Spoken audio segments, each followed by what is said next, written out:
Hey, how's it going everyone, and welcome to Farpoint. This is the multiplayer co-op mode of the game. Obviously I finished the campaign and the story, and now it's time to move on to other things. This map is called Fissure, and we're playing this on the insane difficulty, which is the highest difficulty you can go. Mostly because the guy I'm playing with, he kind of knows what is up. He knows tactics and whatnot, and he's a pro at this. He pretty much beats every of these maps on the highest difficulty, and it's got a pretty good score. And considering there's still not that many players playing around, it's kind of easy to get a top score on this. So as you can see, I got his back here, and yeah, I love this game, and I love this kind of co-op modes. I just wish there was more people online, although I didn't have too much trouble finding a co-op partner. But it was at different times of the day, because I've tried more in the evening and I couldn't find anyone. Then I tried again in the morning and I found him. That's pretty much it. So obviously we've added instantly each other, because you never know, it's difficult to find other people. So might as well, if you know somebody, if you got a few friends that play Farpoint, which so far is pretty much only one, because I don't have that many people that play this game. Again, game is hard to come by. Now, something I want to talk about this game mode in specific, which is of course the enemies. So if you both shoot the same enemy, even if it's only one bullet, you double your score. So obviously you got score points here, and whoever's the highest will be on the scoreboard, even if it's low. But still, you want to be at the top, really. So yeah, that's how you double your points. And if you hit multiple enemies enough times, as you can see, that's a ×2, and it turns green. So if you kill multiple enemies multiple times, or a lot of times in a row, you will then triple your score, and even go as far as quadruple your score. And I think that's pretty much as far as we've ever went. But you'd have to hit the same enemies you'd have to kill them, not just hit them. But you have to kill the same enemies quite a bit. So it does require a lot of he's down there. Oh, yeah. So it does require a lot of teamwork, but it is doable. We have done a bit of it. You can heal and shoot at the same time. And to revive a player once they're down, which you can do, is just basically you gotta like scan. So as soon as they're down, you just press the scan button on them, and yeah, that's how you revive them. And there's kind of like a health meter as well, even though obviously they're down, but it's still like a revive meter, should we say, where the longer you leave them, the lower that meter is going to be. So as soon as they die, if you rush to them to revive them, it's going to take you far less time than if they've been there for a while. Because if they've been there for a while, then you obviously that meter is going to take a while longer to get up, and it can take quite a bit. It can take quite a while. But as you can see, those guys are like bullet sponges on this difficulty. And there's obviously a lot more of them, so it just makes the game overall harder, even though we've played on normal on a few occasions just to see what the difference would be. And yeah, he's gonna have that one, because he's gonna have to, because otherwise, yeah, it did. And then I had that one. So yeah, so we've played on different difficulties, and I haven't found much of a difference, to be fair, because we did die on normal as well. And I think it was actually the very first time we've played was on normal, and it was on Frostfall, if I believe. That was the first map I've ever played. I should maybe do these maps by order, but I don't know. I mean, I'm gonna try and just do this solo. One map solo at least, the very first one, on normal difficulty. And then all the other ones is just gonna be on insane with a co-op partner. Now, and as far as I know, when it's co-op, you can only have one other player, and that's pretty much it, which is a shame. I mean, I wish the maps could definitely accommodate more than 2 players. At the very least 4, or at the very max 4 players, because it's like just the 2 of us. At points in these maps, we struggle badly, which there's like not too many enemies, but there's quite an abundance of enemies popping up every now and again, and it's just kind of like a bit of a struggle. So yeah, the game can definitely hold up more people. I don't know why they don't, but whatever. So far, thoughts on this game. for me at least, is just like, I love it. I'm seriously having loads of fun with it. It's one of those VR experiences that you only see in movies and films about the future and stuff, but we know, although you can see it, it's not really real. We're not actually quite there yet in technology wise. But this is a reality. This is not just a reality at an arcade. This is a reality in your home. And that, to me, is, you know, it's great. It's one of the best things ever that we can have this kind of technology at home now, and it's just accessible. Again, I don't want to like compare it or whatever, but if you compare this with a PC version of a VR headset, the only major issue with PC versions to me is cost, and it always has been, in the sense that the headsets are so expensive, and then you need a really expensive computer as well to be able to run them properly. And I mean, yeah, that's why it's like, yeah, it's available at home, but only for a specific set of people that can actually run these things. With the PSVR, it's a whole different story. It's actually more accessible. Sure, it still costs you the price of a PlayStation, price of a headset, then the camera and the controllers, but you can get those, you know, it's still more accessible. At least I find it so. I've managed to get everything for less than £500, and it's just kind of like bargain hunting, really, more than anything. You find prices, you get everything when there's deals on, when there's offers on. If you want to get it secondhand, you can too as well. That's also a good option. It definitely drops the price quite a bit. But yeah. Now the deal here is we're just shooting. We're not shooting the creature, we're shooting the projectiles just to gain points. Not only to increase points, but to increase our multiplier as well, which is on the bottom left corner. There's my points, which is 43,430, and there's my multiplier, which is ×2, and every time you both shoot that, and you see that green ×2 icon, it increases your multiplier. As far as we went, as far as I can remember, maximum we went was ×4, maybe 5 perhaps. Don't remember properly. I know we definitely went 4, maybe 5. Don't know. But yeah, that's the maximum we went. I don't know what maximum you can go, but if you got a really good co-op team player and you know what you're doing, you can go as high as you want, really. So as you can see, this video was recorded live, and I had the microphone on all the time, and I wasn't really can't talk today. I wasn't really talking too much because, yeah, I mean, we weren't. It's not fair on my co-op partner to have to hear me, because I was on an open mic with him, and I didn't want to just mute it, because to mute and unmute, it's not a pain, but you kind of have to find the controller, the remote from the wire on the PSVR headset, and to find that, it's kind of like you gotta just look for it, and you can't see outside, so it's a bit of it's tricky. So if you need to find it in a jiffy, you're gonna be in trouble. So yeah, you can tell we've played this a couple times before, and I don't think we've ever finished up until this route. But yeah, so as you can see on that berry before, I was talking over it, so that's why I didn't say anything. You need to have both players present to unlock it in order for you to proceed. And although this video is kind of like a first impressions kind of cool thing, this can also serve as a strategy guide, because if you do the way we've done it, I'm not gonna say you're guaranteed to do it, because obviously you can still die. We have died here, even with the strategy, but this seems to be the easiest, best way to do it. And I don't know, I quite enjoyed it. And the shotgun just doesn't quite reach it, unfortunately. So yeah, if you get cover on these caves, it's the best, because those guys will eventually throw missiles at you, and they'll just get a bit crazy. So you wanna get the cover from these caves, even though enemies do spawn in this cave here, as you guys just saw. You still have to be careful, and it's not completely covered, but it does offer so much cover that yeah, I was nearly dying just there.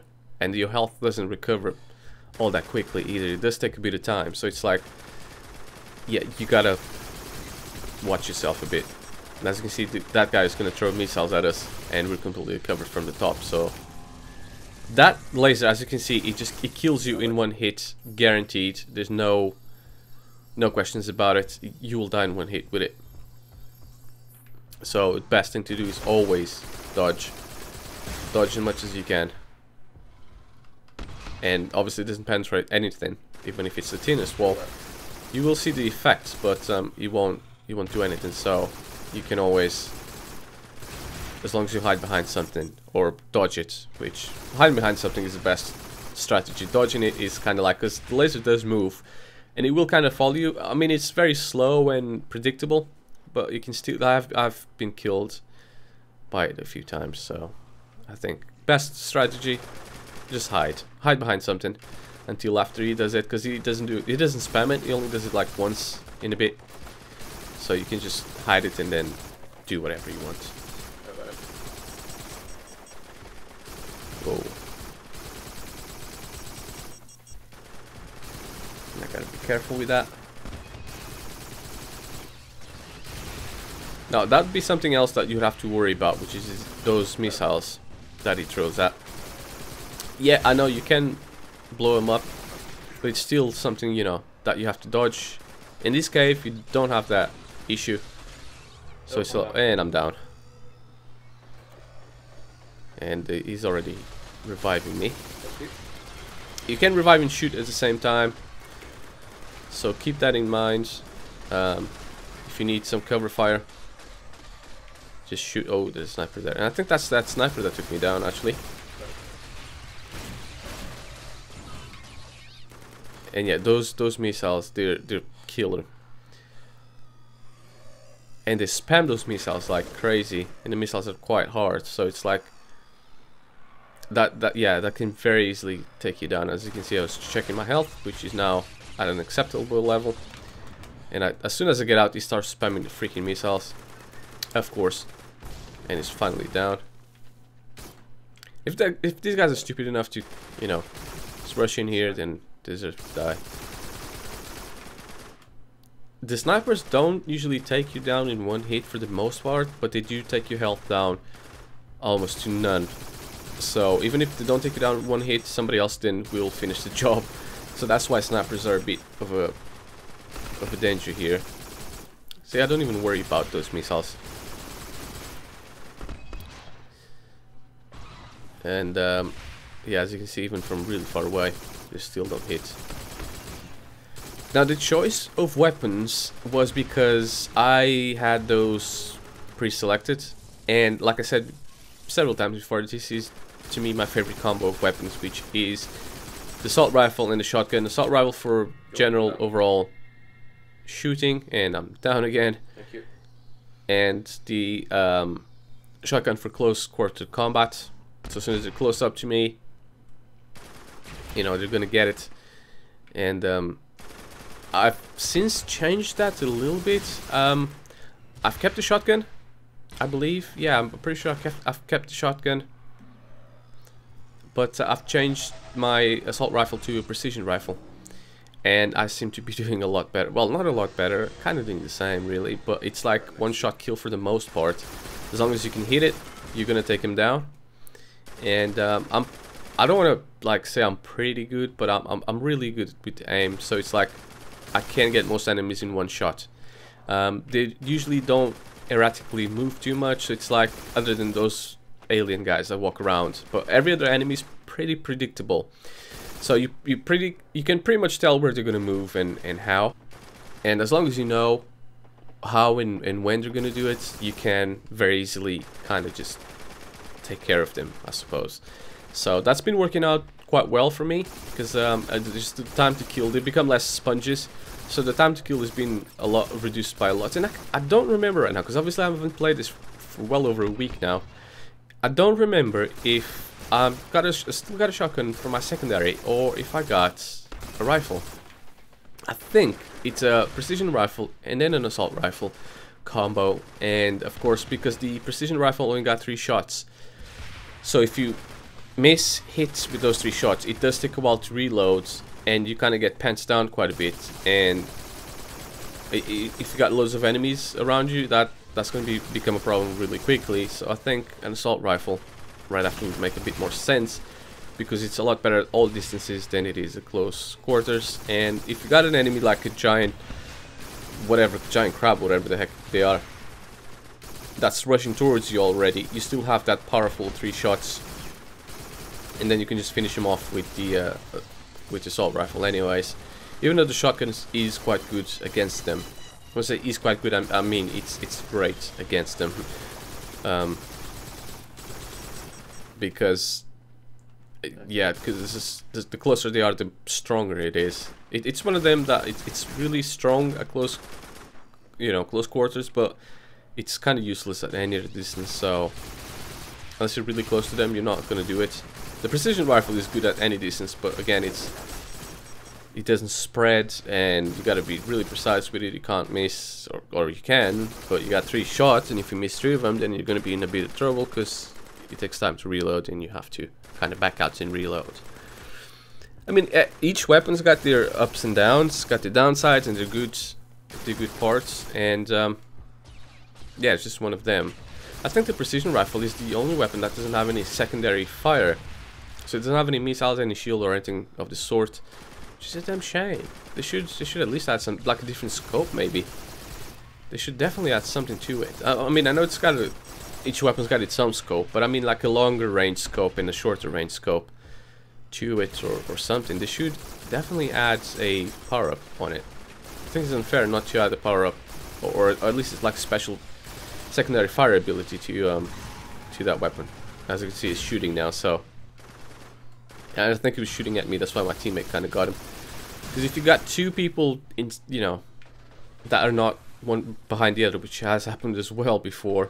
I was kind of behind him, and then he shot and killed both of us. But yeah, if you got them separate, they're gonna have to choose which player they're gonna go. Whichever they're gonna go, if the person that he's going for kind of gets under cover, then the other one can just easily shoot him, and it's not like he's going to change trajectory anyways, because he's still going for you, even if you're undercover. He's still going to aim for you, he's just never going to be able to get you.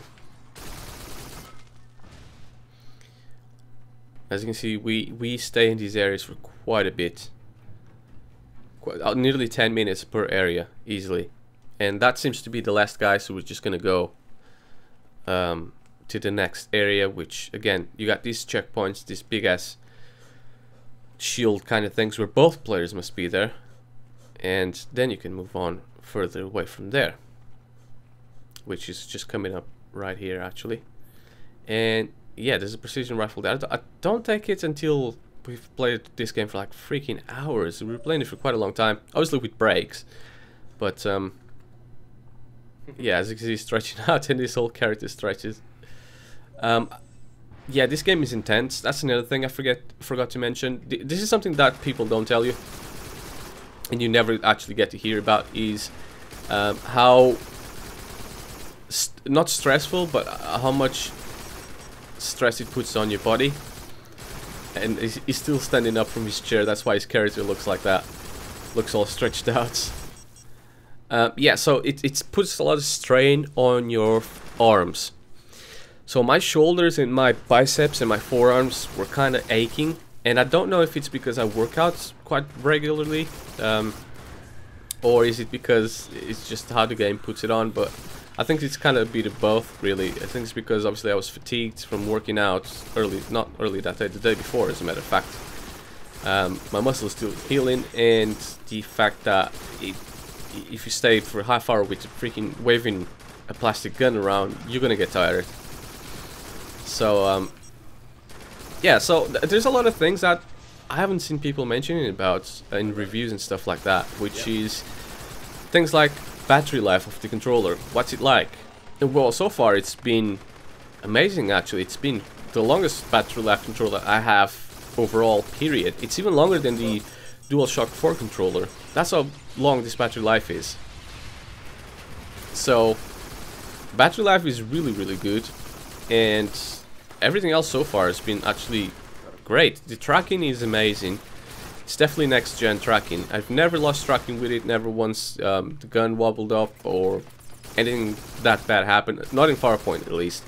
In other games, Actually, not in other games either. I was trying to think, because I have two other games that I play, which is Arizona Sunshine and the Brookhaven Experiment. It now supports it, and in neither of those games either the tracking has ever stopped. It's actually been on point every single time, and I think Arizona Sunshine does a much better job now with all these patches than obviously it did when it first came out. When it first came out, it was kind of like the Brookhaven Experiment is now with the tracking, which it only had iron sights, and it didn't do the iron sights all that well. It was really jittery, and it was just kind of not unplayable, but it's just might as well fire from the hip and guesstimate where the shots are going to land and hope for a headshot, so that you don't lose loads of ammo. Now they've added a reticule kind of like this, so they've added sights on all the guns, and the game just plays even better than Farpoint at the moment. So the shots you're going to land are going to be right on targets, and the reticle, I think I spoke about this before on my Let's Play, the reticle is a lot better, because this one you move it to the side for a little bit and you lose the middle point nearly straight away. You got to be straight on to have that middle point. Not on Arizona Sunshine, that middle point is going to be there almost constantly, so you can still turn your gun up to the left and right without you having to move, and you're still going to have the reticle there and you're going to have the targets. Unfortunately not on this one, which is just, I don't know, just how they've done it. But there's no complaining now. I don't think they're ever going to patch that, just how the game is. I just like Arizona Sunshine without, I just think they've done it a bit better with reticules, that's all. But it's fantastic to see that they can do. And I wish Brookhaven Experiment did the same, to be fair, because they're still aiming down the sights, and that's not, I don't know. There's no jittering, there's no aiming issues with the Brookhaven Experiment whatsoever. The problem is obviously aiming down the sights is just not very good. Don't find it very accurate at all. I struggled when I was playing with the move controllers, and with the aim control it's kind of like meh.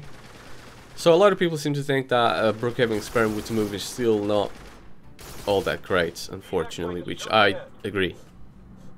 Some guns are too weak, and it's just overall not a very good experience, because you gotta aim down the sights, and they've only now just patched it up to add a freaking knife, which they didn't before. So you got a bayonet now and a flashlight, but you didn't before, and I think it's glitched because there's one of the attachments that doesn't work. And yeah, I don't want to rant on it, so I'll save it for another video. But yeah, one thing I'm going to try is on the next episode, which I haven't even recorded yet. I'll record this kind of as soon as I'm done with this, which is I'm going to try to do two things. One, I'm going to go solo on one of these on a higher difficulty. Two, I'm going to play this standing up. And the reason I'm going to be playing standing up is because I've never played standing up, and sitting down my arms do get tired, and I start having preferential shooting to my kind of left side, because I rest my left elbow on my chair and then I kind of just aim with my right hand with the gun. And again, that's just because I get fatigued quite a bit after, I don't know, maybe an hour, 45 minutes of playing this. We were taking breaks every hour for sure, at least 10, 15, 20 minute breaks on the hour, give or take on the hour. Sometimes it would be like 45 minutes or whatever. So we did take regular breaks, you know, have a drink, have something to eat, just walk around for a bit and don't be so freaking dizzy. But at the same time, it was still kind of really tiring. It was a really tiring experience. And what made me realize, or what made me think about, is we're holding plastic guns. And yeah, we're only doing this for about an hour intervals, even though I can last longer now, without getting motion sickness or whatever. But I always make a point of taking a break at about an hour. But yeah, anyway, so coming back to what I was saying, we're waving around plastic guns, which are fairly quite light, you know, they're not heavy at all, these aim controllers. And I get tired at about, you know, I don't know, I'd say an hour, 45 minutes of shooting. I get really tired on my shoulders and whatnot. Can you imagine soldiers who have to carry around real guns, real rifles that are heavy as heck, And they don't just do it for an hour, they have to do it for a long time. 5, 6, 7, 8, 12, 16 hours straight just holding that gun on guards, shooting around, you know, doing whatever, running with it. That just takes physical, you know, that takes a lot of physical effort. So it kind of just makes me appreciate, you know, troops or whatever that carry around these guns for a living, and they can't just put it down after an hour. They're plastic guns. They have to carry around real guns, real heavy guns, which I've held several weapons, assault rifles, you know, carbines, whatever you name it, shotguns, loaded and unloaded, and obviously you can notice the difference. And it, yeah, I don't think I could run around with those for much longer. To be fair, just by holding them up for a bit and just pointing and shooting a bit, it's kind of like exhausting. So holding around with them for ages, it takes a lot of training. So I can understand why the physical efforts that they have to put on it kind of makes me appreciate. So I just thought I'd mention that, which is, again, that's something else that nobody else tells you about really, which is, yeah, it's really fun to play with the game, but it does get tired after a while, and it's always best if you take some breaks, because we were doing this for like half hour nearly, and I was just exhausted after this one session. And I think we've played another 2 or 3 maps after this, but yeah, battery wise, I think I've charged this once a week, and I've only played with it on the weekends, and I do play a lot of it on the weekends. And of course, as long as it's new and there's still things to do, I'm always, you know, just gonna have loads of fun when the novelty wears out, or well, at least for this game in particular, because I know there should always be other games that support this, to be fair. There is other games that support it, but not enough games, so I'm still just waiting for other games to support it, and to, it's a great controller, we all know about it, but it's the support right now. We're just waiting on VR games, really. It's just a waiting game. I think it's gonna be like everything that's new takes a while. Like when the PS4 first came out, and there's only a few launch titles with it, it took quite a while until we have this massive library we have nowadays, where titles coming out, loads of them each month, and there's a massive back-ass catalog of titles still yet to come this year. And we've only got to that stage after God knows how long PS4 has been out, but yeah, after a lot of years of the PlayStation being out and a lot of developers developing for it. So it's going to be the same thing with the PSVR, as long as they don't give up on it, because the potential is absolutely there. We should see some of the most amazing titles I reckon of our generation are going to come out on the PlayStation VR, or just VR in general. It's not non-exclusive really. It's easy to say PSVR because, yeah, sure, we do have loads of exclusive titles, as PlayStation do, but PC have a lot more because it's been out for them for quite a while longer, which is works out great on our end, because if it's been out a lot longer on the PC, then it's already been developed, and you just need to convert it to the PSVR. Mission success, right? Not succeeded. That's our total points, and yeah, you can see the score and whatnot, and yeah, my accuracy and everything else. And does it tell you the difficulty? Yeah, I don't think it does, but it doesn't matter. It was on the highest one anyways. And yeah, thanks for watching, guys, and I'll see you on the next one.